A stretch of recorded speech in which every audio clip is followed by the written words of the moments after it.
My name is Brian Taylor. I'm the Dean of the School of Ocean, Earth Science and Technology at the University of Hawaii. And it is my privilege to introduce a close friend and colleague of the Hawaii delegation, Congresswoman Madeline Bordallo. She is a lifetime public servant, having served for decades in the territorial legislature. And in 2003, she became the first woman to represent Guam in the House of Representatives.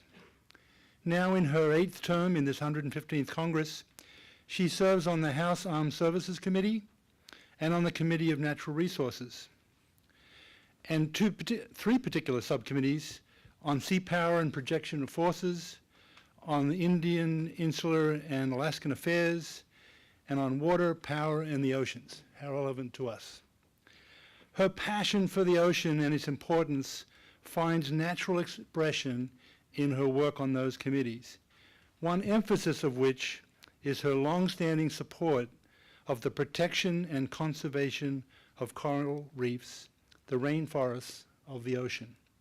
It is my pleasure to introduce Congressman Madeline Bordallo. Thank you.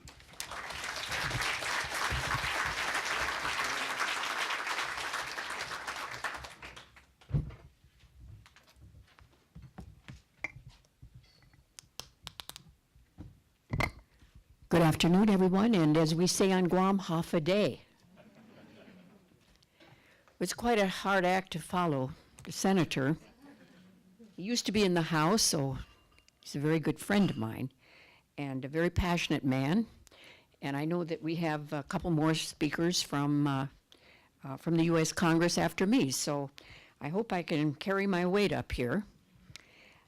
First of all, I'd like to thank Admiral White and all the other distinguished scientists and members that are part of this great organization. Thank you for being here, and it is indeed an honor for me to be speaking. My name is Madeline Bordallo, and I represent the small, very, very strategically important U.S. territory of Guam. You know, we're sitting in the laps of North Korea and China and everywhere else. So we are very, very important. And I'm very pleased to join you this afternoon at this public policy forum. Today, I want to discuss a very important issue of mine and many in this room, and that's the coral reef conservation. I have the privilege of representing Guam in the Congress since 2003. Being an island territory, coral reefs are integral to Guam's tourism, economy, fisheries, and the way of life. Healthy, resilient coral reefs are natural infrastructure, providing essential protections for our island and coastal communities. And you know, when they say, well, you know, the reef, and there's not everyone that's very interested in all of this. But let me tell you, I've seen a great deal of lands around the reef and around the ocean coastline disappear after super typhoons and whatever disasters come our way. Without the reefs to absorb the blunt force of wave action, many Pacific Island and coastal communities could simply wash away. So caring for our nation's coral reef infrastructure is not just an environmental issue, but rather a necessity. This God-given infrastructure is ours to care for and to conserve.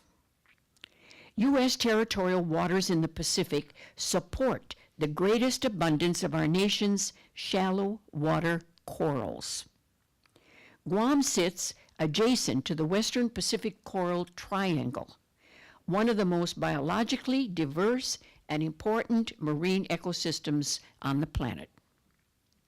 And yet, as the people in this room well know, our coral reefs are in a crisis.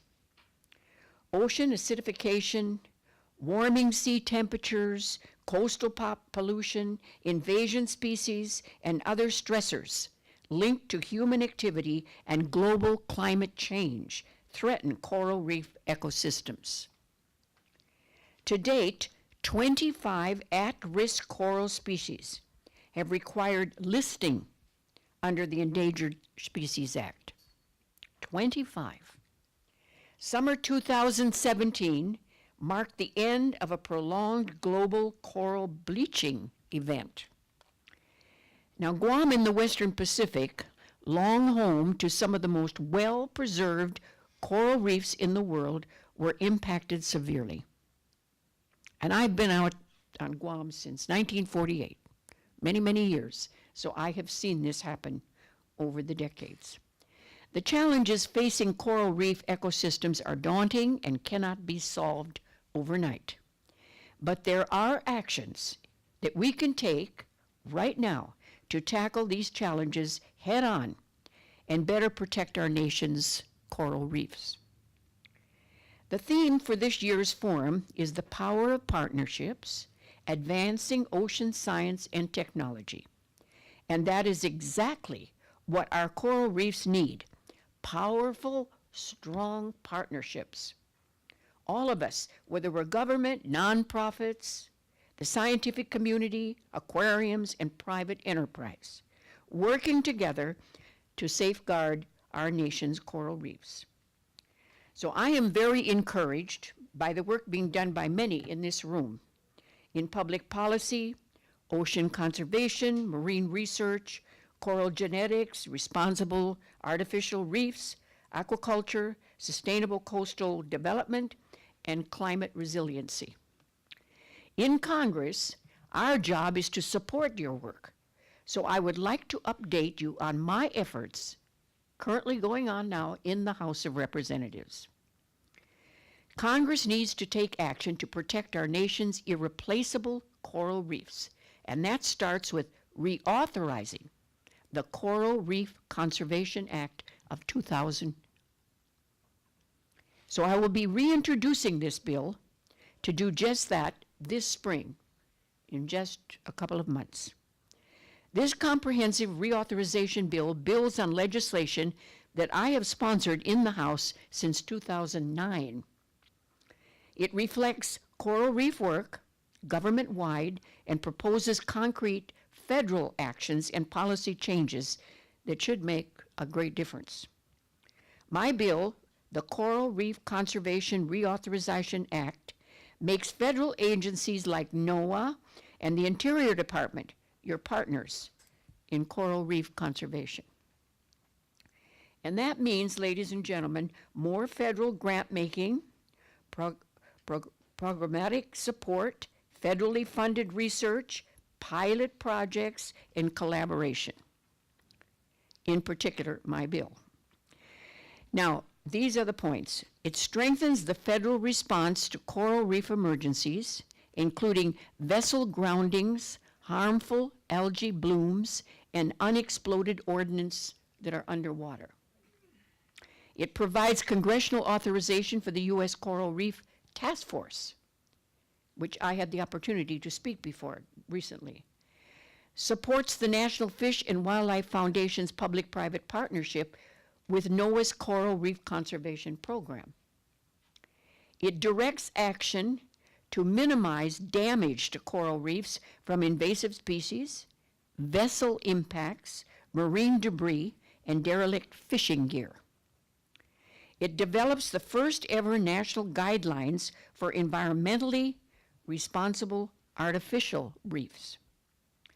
It provides additional federal grant making for local coral reef projects and research on biodiversity, genetics, and resiliency. And it engages our nation's marine laboratories, aquariums, sea grant colleges, and coral reef institutes in this important work. Right now, I am building support for this bill ahead of introduction in the House. And I know I have one of my staffers here, Ian, who's working very hard on this. We're getting sponsors.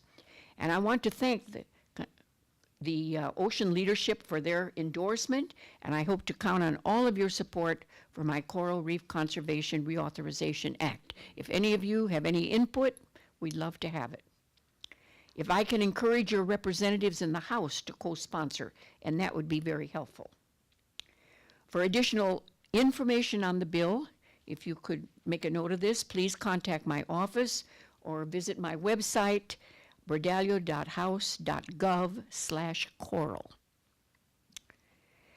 I look forward to working with my congressional colleagues to reauthorize the Coral Reef Conservation Act. There seems to be interest in the House, so I will continue to cultivate it.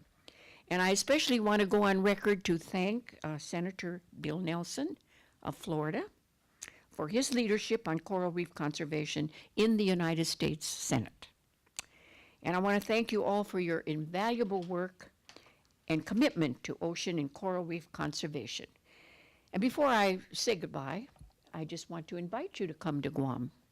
How many people in this room have been to Guam? Raise your hands high. Oh, I'm impressed. So you all know half a day. But please come back. We'd love to have you. We'd love to entertain you while you're there and to take you on the tour of the most beautiful island in all the world. That's what I say. But again, as we say on Guam in our language, si Diyos maasi. Thank you and God be with you.